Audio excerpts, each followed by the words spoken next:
And just like that, welcome again to the Darren Green Show, your weekly dose of pop culture news, music, social media gossip, and reality TV. Please be sure that if you are watching this on YouTube to leave your thoughts in the comments, leave a like. And if you're not subscribed to the channel by now, girl, what we doing? Subscribe to that good damn channel. And also to the audio listeners, hey, be sure to leave a rate and review. We love those. I'm going to be real honest. I'm sorry if you're hearing like background noises and knocking and breaking.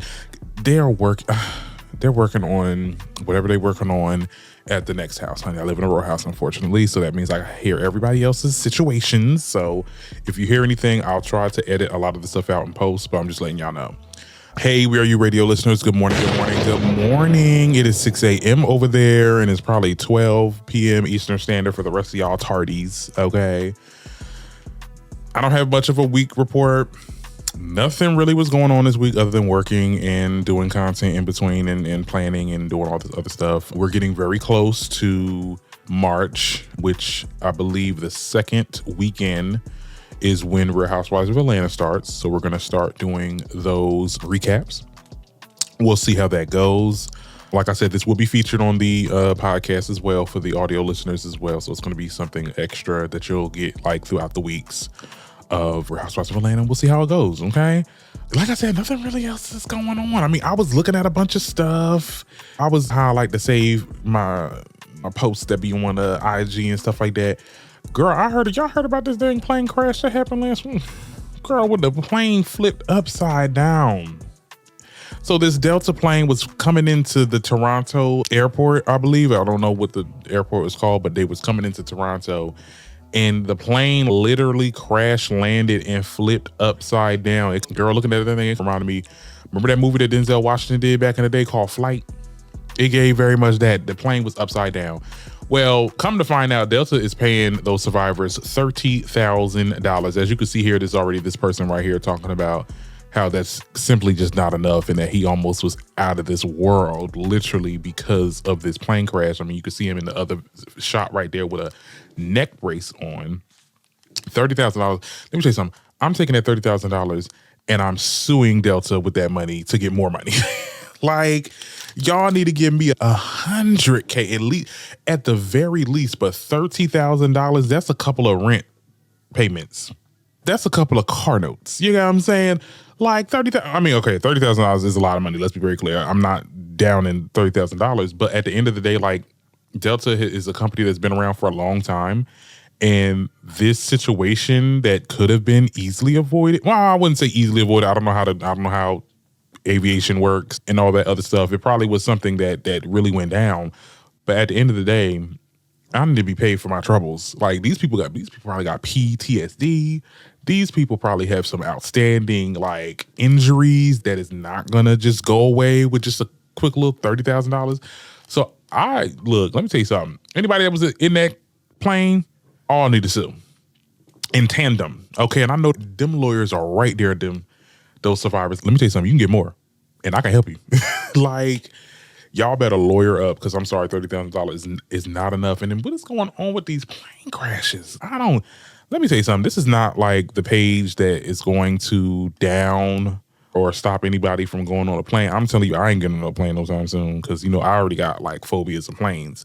So the fact that this situation has happened, they're saying that there was like 80 different situations that happened this year, and we're only in the second month dealing with the planes. I'm like, y'all can have that. I'm not flying. I'll be taking a train, or I'll be driving, or I'll just be staying the hell home, because ain't no way in the world you ain't gonna catch me up in there. But I will say the statistics, like, you're more likely to die from a car crash than a plane crash.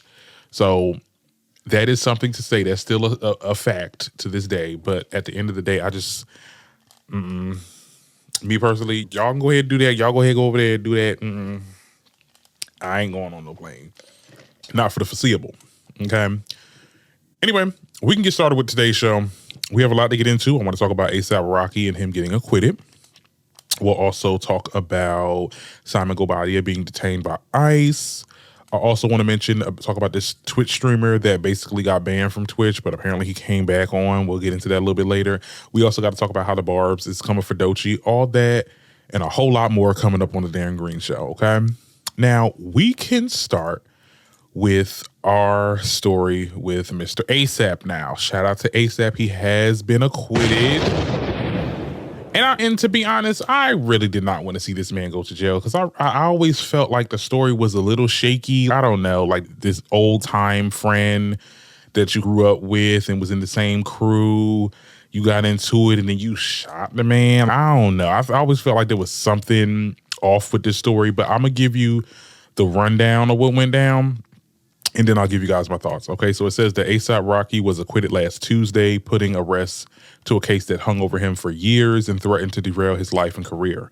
Now, Rocky was charged with 2 felony counts of assault with a semi-automatic firearm filed after a November 2021 incident in which a former friend said that the rapper shot him in Hollywood, grazing his knuckles. Now, Rocky has been free on bail since 2022. Since his arrest, but faced immediate incarceration if he would have been convicted. Rocky pleaded not guilty, rejected a plea deal that would have involved very little time in jail, and he also opted to not testify during his case. The case was definitely one of those cases where ASAP Relli, what are we saying? What are we doing? What are we talking about? Because a lot of the stuff in your testimony, your original testimony, was not reciprocated when y'all actually went to court. And ASAP Relli has been interviewed or tried to be interviewed on TMZ, not on TMZ, but the people that be outside asking questions. Like they were asking many different questions to him when he was like after the case and like, how do you feel? And what does this mean for you now? What are you going to do next? And this, that, and the third. He basically ignores the people. But apparently TMZ was able to catch a post and delete Insta story post from ASAP Relli, right? Basically saying gossiping is a form of entertainment for people who have no meaningful goals or purpose in life. Hate me, bring me shame, say bad things about me. I don't care. Your existence doesn't add value to my life. Good for you! Like, okay, we'll get into that comment a little bit later. But there has been a push for the DA to go after ASAP Relli for the alleged perjury after his testimony was rejected by the jury. But he said he's not bothered by it. It's a lot of people calling him like a liar and a snitch and stuff like that. He got Donkey of the Day from Charlemagne the God over there at the Breakfast Club. I mean, the man is really going through it. And I would like to say rightfully so. Because ASAP was about to, if convicted, he would have went away for 24 years. 24 years from not seeing his kids because you got into an altercation with him and he scared you with a damn prop gun. Because that's what it was. It wasn't no real gun. And they caught you in so many lies that even some of the jurors was doing interviews with TMZ basically saying that the evidence was just not there. Him going back to the crime scene and picking up the shell casings and then giving the shell casings like 2 days later, saying that he gave it to him in a paper bag. When the cops reported he gave it to him in a black plastic bag or whatever. They got text messages of Relli basically talking about him getting like gloating about getting paid from ASAP, like he going basically on some extortion type shit. We have recorded phone calls of him claiming that he would stop participating in the case if ASAP pays him money. You're a clout chaser. You wanted money. You had your little sit down or your little altercation with ASAP and then go your route. And he probably was just going to leave you alone. And an altercation broke out. You didn't even tell the cops that you had a knife in your hand. So you were trying to cut up. You get what I'm saying? Basically, in a nutshell, the evidence was just not there. Okay. And Relli now is trying to drag the media and call people that report on his apparent lies in desperation, saying that we lack meaningful lives. I think that's really ironic because if you had a meaningful life, you wouldn't be panhandling ASAP/Rihanna's money. Because your career never took off. And that's just what it is. That's really what it is right now. If I don't tell y'all nothing, watch the company that you have around you.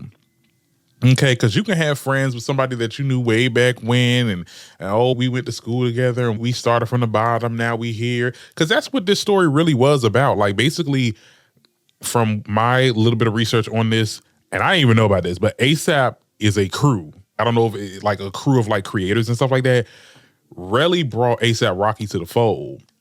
ASAP Rocky blew up because we know ASAP Rocky. We don't know any other the ASAPs. We don't know any of them. Okay, we just know ASAP Rocky. Apparently, that made Relli mad. And that's why they had a rift in their relationship, and which led to this situation.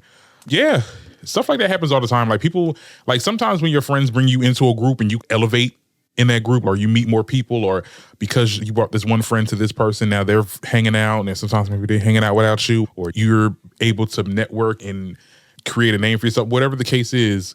And the friend that brought you into it, they get a little jealous because it's just like, damn, like I brought you into this and now you ain't even trying to do nothing with me. You're not even trying to hang. Like people get a little jealous with that. I mean, I feel bad that ASAP had to go through this, but you also got to keep definitely from now on, he probably understands now that you have to watch the company that, that you're with, because not everybody is for you. Not everybody wants to see you shine, and they just want to leech off of you, because that's basically what this was. It's a leech. But I'm glad he got out of it. We saw him jumping for joy and jumping at Rihanna, and Rihanna got into it with some of the interviewers too, because when they were outside, and I guess somebody had asked the question, she was like, well, mind you, calm down. I'm like, I know that's right. Rihanna's a supporting wife. Yeah, I mean, it was interesting to see. A lot of people was trying to spin it too. I remember when this whole situation first came out, a lot of people were trying to spin with these celebrities, they always be they try it with regular people, and then they know, because they know that they're powerful. That's not the situation. I'm big on celebrities need to regulate their power and understand that they have the power to really do some damage to people. I definitely believe that's true. I don't think that was this case. You get what I'm saying? I think that this person was trying to start with him and get a rise out of him. And once he got that rise, now he wanted to cry, oh, he assaulted me. I need to sue. I need money. And then you blame the media for your bullcrap. You lied. You had no evidence. And you looked a fool, okay, arguing back and forth with the lawyers. The judge had to shut him up. Like, he was like going back and forth, like arguing with, that's not how you conduct business here. That's not how you conduct yourself in the court and expect a jury to give a crap about you. You get what I'm saying? So kudos to ASAP. Let me give him another ball. And we will see what happens, child. We'll keep you posted if anything else comes up from this, but I think we're pretty much we're over it. And I'm off this topic. I want to talk about Simon Guobadia. Okay. Deportation. Little girl, let me see.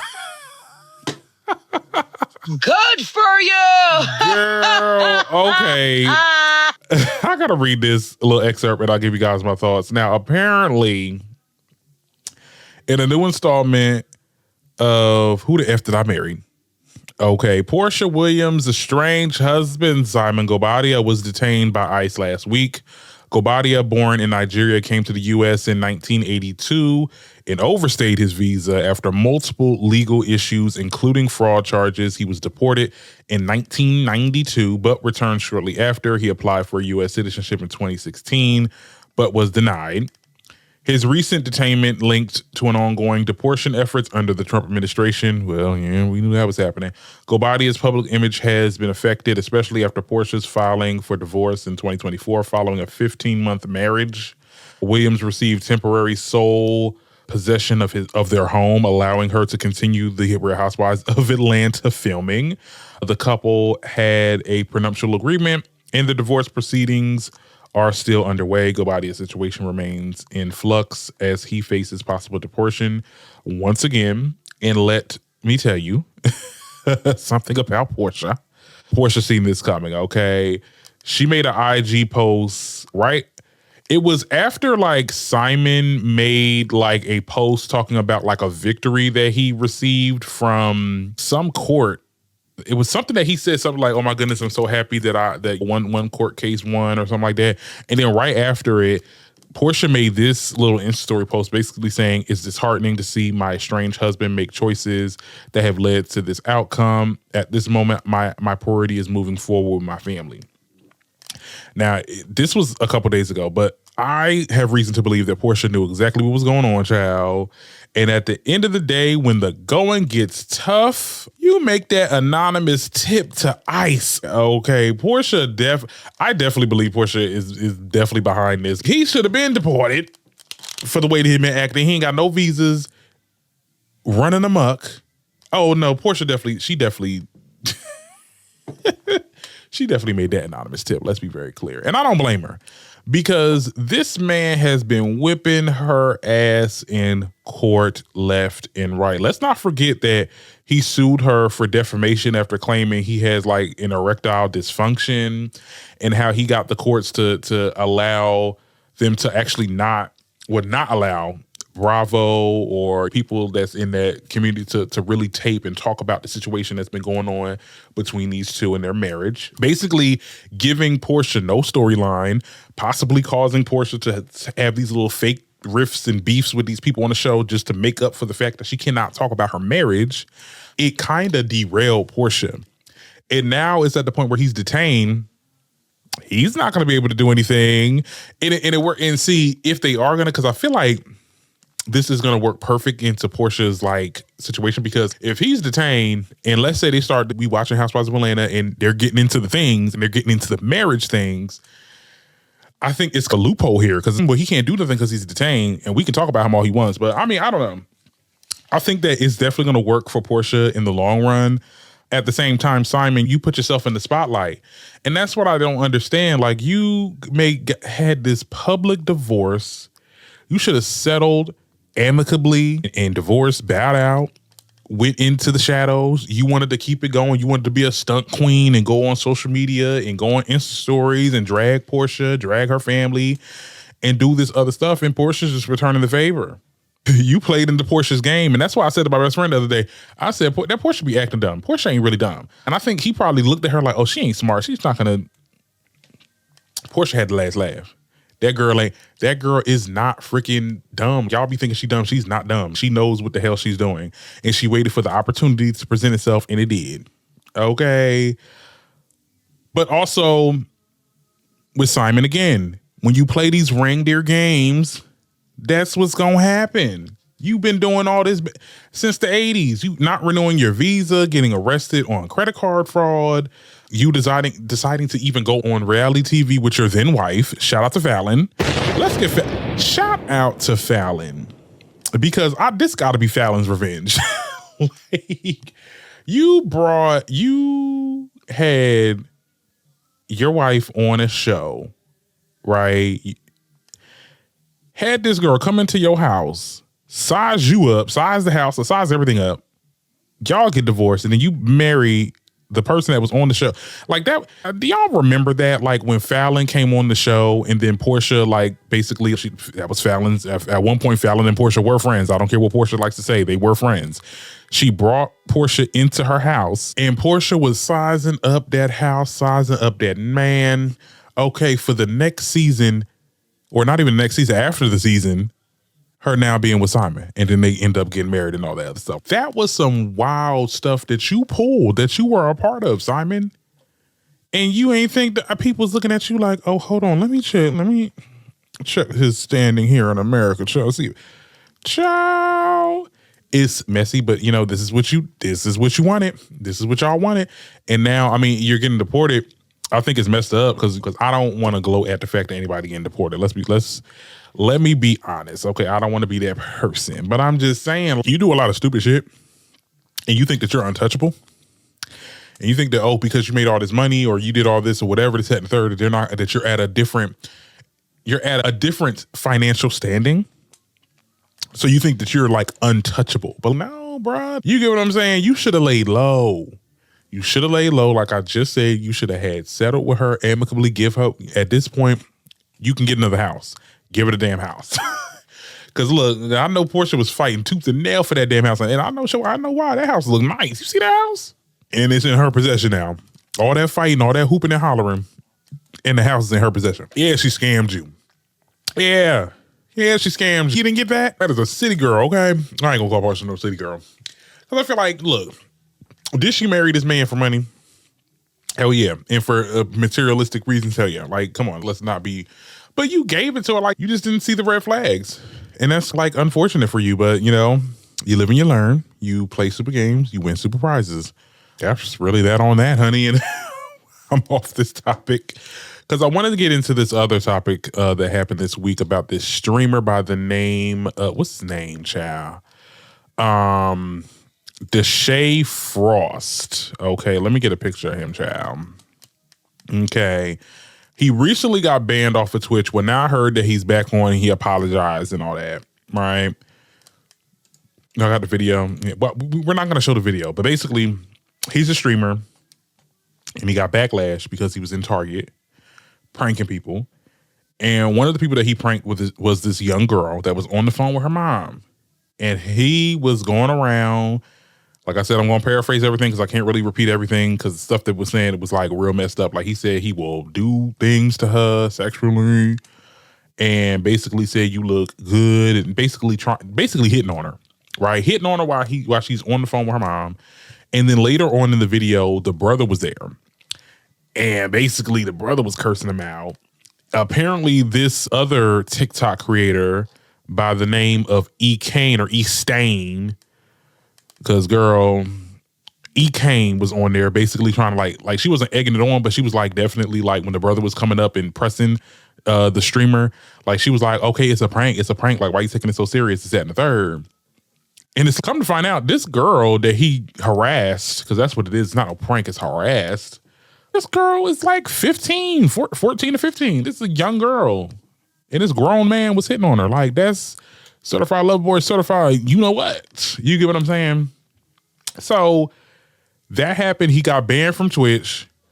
And then I think like a day later, because this is definitely a day later, he got back on, well, he got his Twitch account back and he made an apology. So I guess that was an agreement, like you got to apologize and all that stuff, or we gonna keep your stuff. Because with these social media apps, at the end of the day, if you make money for these social media apps and streaming apps and stuff like that, like they don't want you to go, but they have to stick to their guidelines and stuff and be like, all right, nigga, well, you gotta, you better apologize or you ain't never come back on this thing again. He apologized and here's what he had to say. I don't know your name or I don't know anything, but I'm deeply sorry for how that went about. And even me just saying that, I definitely shouldn't have said that to you. Definitely. And I just feel like, especially you being on the phone with your mom and I just knowing how people, sometimes some pranks can be taken too far and like that. But I didn't think much of it. I was just, you know what I'm saying? We was a little late. I was just trying to do shit for the stream or whatever. And sometimes, you know, some people are not just meant for the camera. Some people don't want that. Some people don't want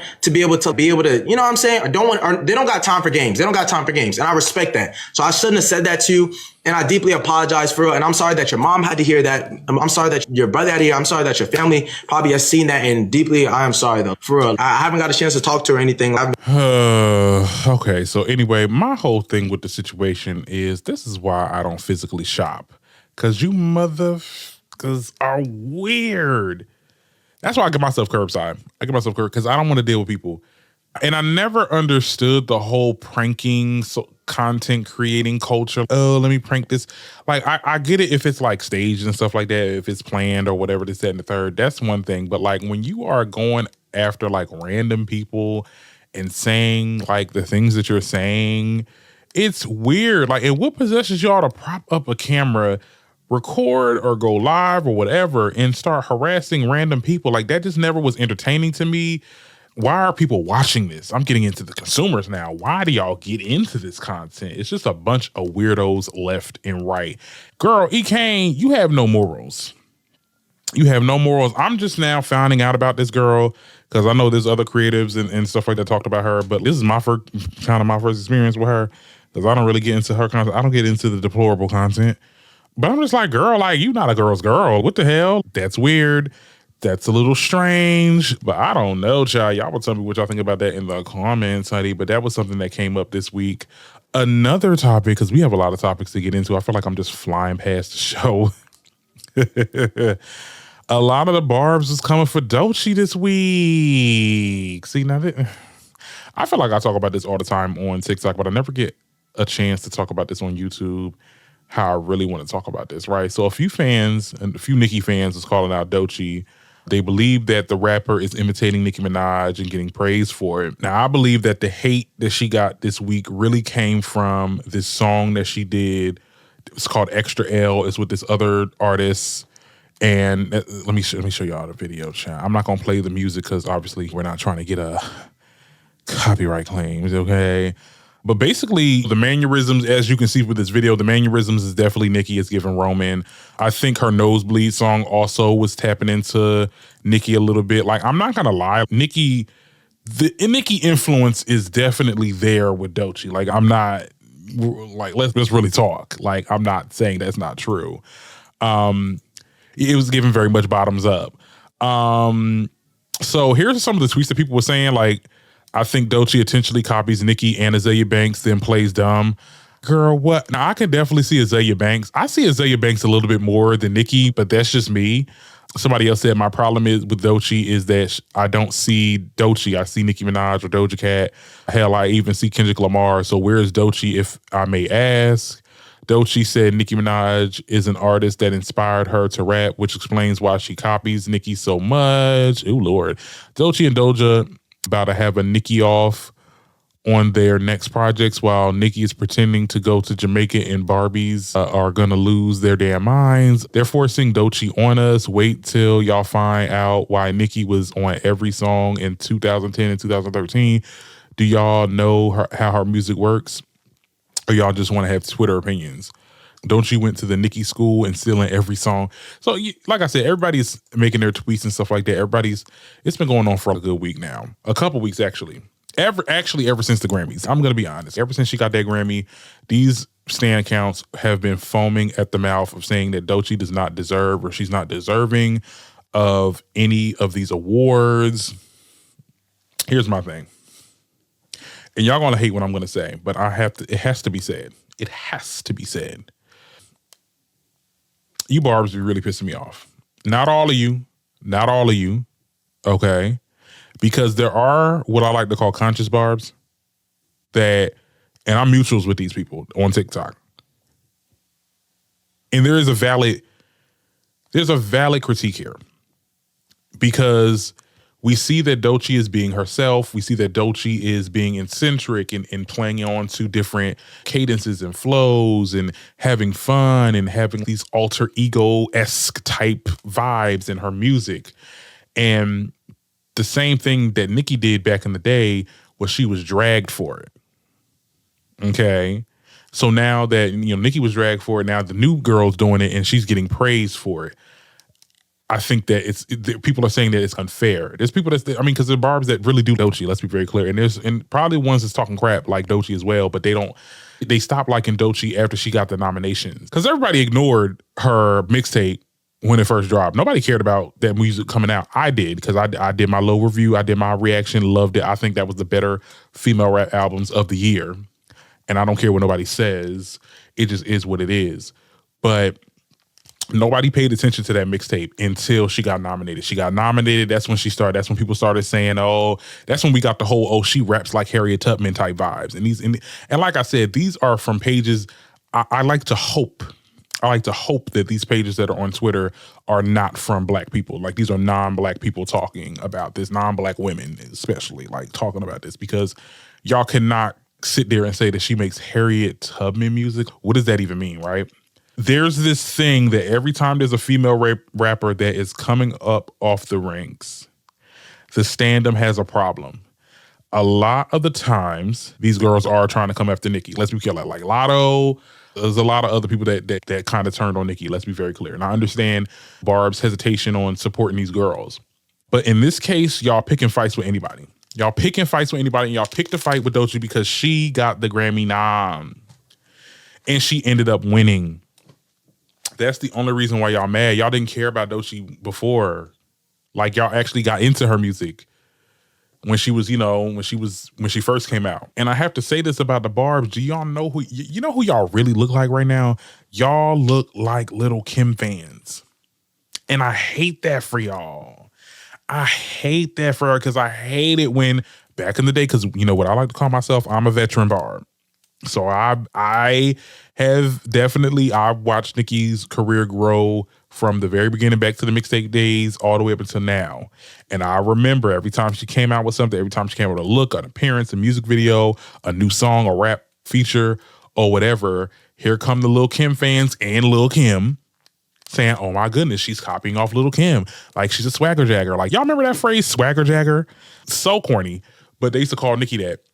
And it was weird. And then, like, Lil' Kim played on to it, which made her look even more just like desperate and just like a sore loser. Like, y'all look like Lil' Kim fans. And that's like, I hate to see history repeat itself, but that's what it's looking like. And that's why I like how Nicki is just not really talking. Like, she's making her little post. She's doing her little thing. She don't got nothing to do with this. She don't know Doechii. Doechii don't know her. Doechii has spoke her name in the past, basically saying like she's one of the inspirations. I looked at it as homage. I didn't look at it as copying. Because let's be very clear. Yes, with the different cadences and flows and stuff like that, it is reminiscent of Nicki, but she made it into her own flavor. Doechii has her own sound. And I think y'all are just seeing, like, anytime like a person just wants to express themselves differently, it's always, oh, she's trying to copy Nicki or she's trying to jack Nicki. I just don't, I don't get it. Doechii, she may in the beginning, and in retrospect, if we want to get into the whole Lil' Kim thing, like, in the beginning, like, there was definitely like a clear, like, in the beginning of Nicki's career, there was definitely like a clear inspiration of Lil' Kim. But as she grown into her own artistry, she became her own. Like, by the time she got to her first album, that was nothing but Nicki. That was her thing. This girl dropped a mixtape. You know what I'm saying? Like, she is definitely, I think she's still trying to find herself as an artist. But I don't, for some people to say that, oh, they're forcing us on Doechii and stuff like that. Nobody's forcing you to listen to anything. No, people mess with Doechii. No, people really mess with Doechii. And also for people to sit there and say, oh, they're only doing this because it's dark skin sympathy or something like that, or because she's dark skinned, so they got to prop her up just because she's dark skinned. Like, it's, you know how y'all be sounding like DEI. Oh my God, woke, forced diversity, and all. Y'all sound like them damn Republicans that be talking about DEI and stuff. Like, y'all just getting anybody in. But Doechii is a really talented artist. I love Nicki to death. You know what I'm saying? I grew up with Nicki. That's my girl. This, that, and the third. And I'm so glad that she's not playing onto this, because, girl, do not look like Lil'. Please don't do a Lil' Kim. Please do not do a Lil' Kim. She is very unbothered by this. Thank goodness. But I don't know. I mean, I just think that it's just weird. It's a whole lot of weird shit going on. It's really, and it's not just the Barbz. Like, I don't want to single out the Barbz, because I know some of y'all gonna be mad at me. But, like, it really is all the standum. Like, I was seeing, like, Lady Gaga stands dragging Katie because they said, oh, Gaga got her nachos back and Katie is still, like, flopping. We got Taylor stands, a couple for Beyonce saying that, oh, my God, them ticket sales is not like Eras Tour. We got Beehive coming for the Barbz. Like, y'all, I think standum is really ruining pop culture. And I mean that full stop. You get what I'm saying? Stan culture is definitely ruining pop culture, because now it's like a pissing contest between all the stans. And it's like the general public, which I guess in this instance, I am the general public, because I don't really subscribe to anybody stan. Like, I am fans of artists, but I don't subscribe to the cult that is stan. The general public is looking at that and says, you know what? We don't even want to deal with this artist, because really, y'all fans is really what's turning me off by you. And that's why I say a lot of these artists need to start coming for their fans. And not coming for them, but, like, telling them to chill. Like, chill out. Calm down. At the end of the day, there are people that's going to like Doechii. There's people that's going to still like Nicki Minaj. I don't think that she's trying to take her nachos. I don't even think that... I think that she's just doing her thing. Let these girls do their things. I don't know, child. Y'all tell me what y'all think about that in the comments, girl. Now, another thing that I wanted to get into, child, was Lizzo. Lizzo had definitely made she got a lot of people talking. Child. She's lost a lot of weight, as you can see here. Now, fans praised Lizzo for her drastic weight loss after she posted her progress on social media. Some people speculate that she's using Ozempic, while others say she looks beautiful, and now that she's losing the weight. Lizzo has always been beautiful, let's be very clear. We talked about this last week. I didn't really structure that conversation about it with her doing her album announcement, basically saying bye, bitch, to an era. Basically, and people saying, oh no, she's saying bye to her fat self, and she's like embracing her new skinny self. Let me just tell y'all something. This is an age-old conversation that it just gets annoying every time we have conversations like this with different artists. Shout out to Lizzo, though. Shout out to Lizzo, okay? Because you was a baddie before and you a baddie now, okay? Lizzo was always pretty, okay? Lizzo was always pretty. You people are just shallow and fatphobic. That's all that is. Lizzo been a baddie. Lizzo knew she was a baddie when she was big. And she's a baddie now that she lost the weight. It increased the baddiness. Okay. Y'all did this shit with Adele. I remember when Adele was losing weight and the biggest conversation that people was talking about, like, oh my God, is her voice going to change? Because scientifically speaking, if you can sing as a big person, like you probably can't sing as a skinny person because your vocal cords, they decrease and all this other bullshit like science. People were so weird about it. And then they were saying, oh my goodness, like sexualizing Adele now that she's skinny. It just really shows how shallow the world really is. And we had fossils like Funky Dineva basically saying that Lizzo never wanted to be big or never wanted to associate herself with the body positivity movement. And people was bringing up the whole body positivity, basically saying she's not a part of that no more. Let me tell you something. Body positivity is literally what you make it. The movement promotes the acceptance and appreciation of all bodies, regardless of size, shape, appearance. It encourages individuals to challenge the social beauty standards to embrace their bodies who they are. If you want to work out, if you want to lose weight, do that. But if you want to do it at your own pace while still loving yourself, then you can do that too. And what a lot of people like to sit there and say about this body positivity movement, like it promotes unhealthy practices. Never did anybody in this movement ever say, eat as much McDonald's as you want. Eat as much junk food as you want. Don't work out. Don't pick up the dumbbell. You've never seen somebody in the movement say that. You've never seen it. They advocate for bigger people, bigger sizes, to love themselves. Because like at the end of the day, okay, some people can't control their weight. Some people they can, some people can't. Due to brain power, if you're not going out and working out, or you have outstanding issues that keep you big, or you don't have the resources. You don't have the resources to get a gym membership or have the resources to eat healthy, because we know that healthy foods are more expensive. And we're in a recession. You get what I'm saying? But to still love yourself in the skin that you're in, that's what it says. It's not promoting unhealthy lifestyles. The reason why they have bigger people in a lot of these athletic companies, branding, having them on billboards and stuff like that, and having campaigns for bigger people in different sizes, is because big people work out too. Big people we have workout clothes as well. And we want to just be a part of society, because we are a part of society. We are here at the end of the day. So I think that this whole notion that the body positivity movement it's promoting unhealthy, that's just not true. And I feel like you could still be a part of the body positivity movement and still be in your weight loss journey. I definitely feel like Lizzo is still a big advocate for body positivity. Just full stop. Okay. And I don't know. I mean, I think that she looks great. She looks really great. I think she's really happy. I think she's found a system that works. And I hope she comes back with the music that she comes back with is really good, because Lizzo is a really good artist.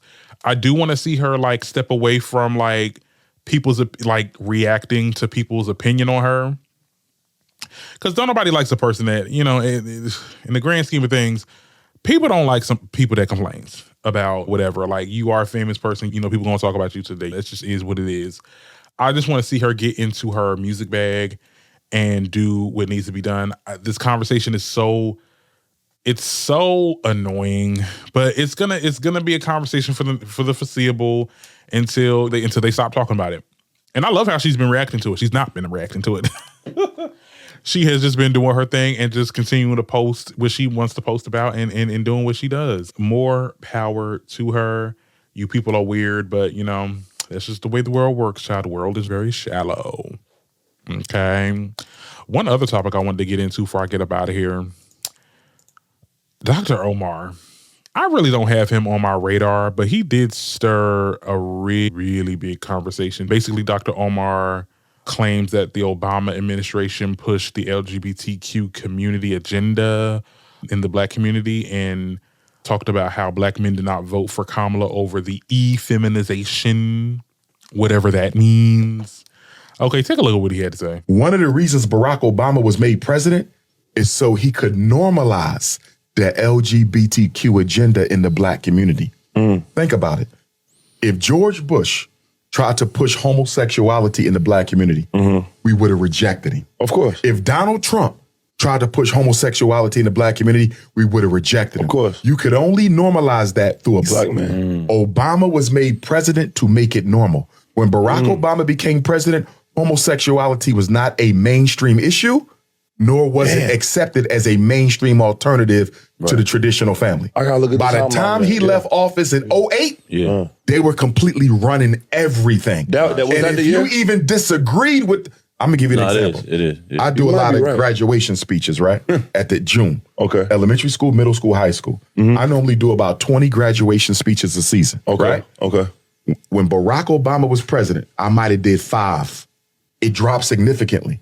Schools who I normally did their commencement, they was calling me up, Dr. Umar, we can't have you speak this year. Why? The LGBTQ say you don't agree with them. You can't speak. I said, but this is a graduation speech. This ain't politics. This is motivation. Get ready for the rest of your life. What does LGBT got to do with my 10-minute speech motivating these 12th graders to make sure you do well in college? Well, we have LGBT teachers and they're saying you're insensitive and you're homophobic. So I saw how not agreeing with the lifestyle could limit your opportunities in life. You had people getting fired from jobs, not for pushing hate, because I don't agree with hate. I don't agree with the lifestyle.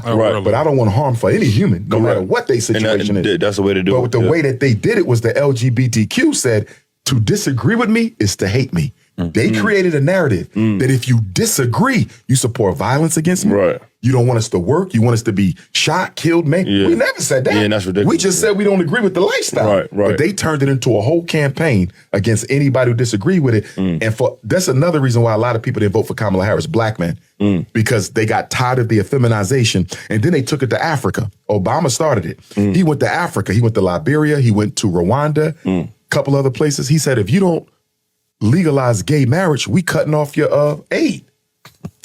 Now, mind you, this is the oldest civilization on Earth. And I'm gonna stop you here, child, because we going into other people's countries and telling them how to conduct business. Anyway, what you just saw here is what you call an anecdotal experience. So you got denied speaking at school engagements, commencements, or whatever because of those damn gays. Those goddamn gays, they stopped you. They stopped your bag. So basically your shortcomings in life is because of other walks of life cannot handle you, right? That's basically what you're saying. And you see how he tries to make his problems everybody else's problem. You stopped doing, or they stopped having you do engagements because of your apparent homophobic rants that you did back in the day. He's definitely calmed it down over the years, but in the beginning, he was definitely big on, no, we can't do this. Y'all wrong. I don't agree with the lifestyle. It's one thing. And at the end of the day, we don't care about the agreeing or disagreeing of one's lifestyle, one's choices in life, and this, that, and the third. But let's be clear. You are not for all black people. And that's why I call him of the black community. This is a man that only cares about one aspect of the black community, and that is the black straight man. And let's be clear, I didn't forget about that ANC black women's rhetoric that he did with Kamala's campaign. Him saying that, black men rejected Kamala because of the effeminization, whatever that means. My whole thing is, and I thought that was messed up, to how during her campaign, she only had 4 or 5 months to really campaign to become the president. And you went on a whole media circuit, to basically explain and debate on whether she's not a good fit for this role, and then she put away a lot of black men back in the day, back when she was an attorney general, this, that, and the third, like stuff a lot of black men would like to sit there and say. If you don't want to vote for her, don't get involved. But it's when you speak out and you speak to your community and your base, and they fall in line. Because let's be very clear. If you actually gave a crap about the black people, you will understand that the black working class is not going to survive and is not going to thrive in this administration. They probably would have had a better chance of Kamala, but that's here nor there. I have reason to believe that. No, you're just repulsed by the idea of a black woman leading the country. And that's why I say that you only are in support of the black straight man. And do you notice how he's so silent about this current administration. Like, you said nothing. You have all the smoke for Democrats. You have all the smoke for LGBTQ people. You have all the smoke for everybody else. Sometimes he be coming for black women. But you don't have smoke for this administration that's literally destroying this country. I just don't understand it. And we find ourselves talking about Obama. This man has not been in office since 2016. It's almost 10 years since he's been in office, and his Disney is still in y'all mouths. I find that humorous. But if you forgot Obama's contributions to black people, let's get into it. Let's not talk about the unemployment rate, child. Back in 2009, black unemployment rate was at 16.8%, largely due to the Great Recession. By the time he left in 2017, it dropped to 7 point. Okay, let's keep on going. Let's keep on going. We could talk about the criminal justice reform. Obama signed a Fair Sentence Act in 2010, which reduced the sentencing gap between crack and powder cocaine offenses, a policy that disproportionately harmed black communities. The healthcare, the Affordable Care Act, the Obamacare, like people like to say, it expanded healthcare access, reducing a rate for black Americans, 19% in 2010 to 11% in 2016. The Pell Grant expansions, increasing federal Pell Grants, making higher education more accessible to black students. The civil rights issues, come on. My Brother's Keeper initiative in 2014, a membership that developed programs aimed at the improvement outcomes of black men. Obama did a lot of that. That's just a small, minute examples that I'm giving y'all, but that's what Obama did. And what you have done is blame gay people, that damn cult that you call a straight boys only school never really came to fruition. Okay, let's be very clear on that. Your shortcomings have nothing to do with us. It has nothing to do with Obama. It has nothing to do with the Democrats or wherever you stand politically. Because like quiet as this cap, I think he's a silent Trump supporter. Oh, he would definitely do business with Trump if given the opportunity. He would definitely. I believe that wholeheartedly. I don't care how crazy I sound right now. He is a silent Trump supporter. The moment that if that man give him a goddamn grant for that damn school, he gonna be singing till the cows come home. Okay? He does not care about the community. He only cares about one part of it. Him and people that are like-minded. That's not pro-black. To me, that's not pro-black. To be pro-black, you gotta be pro all black. Okay, that means black queer people, black trans people, black women. He's not for that. He's not for that. And he's dividing this community. He's dividing this race because we'll get people like this, like on site. Sorry to come for on site. But y'all post these clips on your platforms and the black people in the comments will sit there and go back and forth and we'll argue back and forth. I hear some people like, oh, he's saying this, he's telling the truth. He's telling the truth. This, that, the third, this agenda. And we got people arguing back and forth. That's how we stay divided. When we keep on fighting each other. And that's why I can never get down with this man. This man is not, he's the great deceiver of the black community. And I said what I said. And we are done with this episode. I am about to get up out of here, child. I got to edit this thing, put this thing together, make sure it's good for Monday. Hope you guys enjoy it. And I will see you guys next week, okay?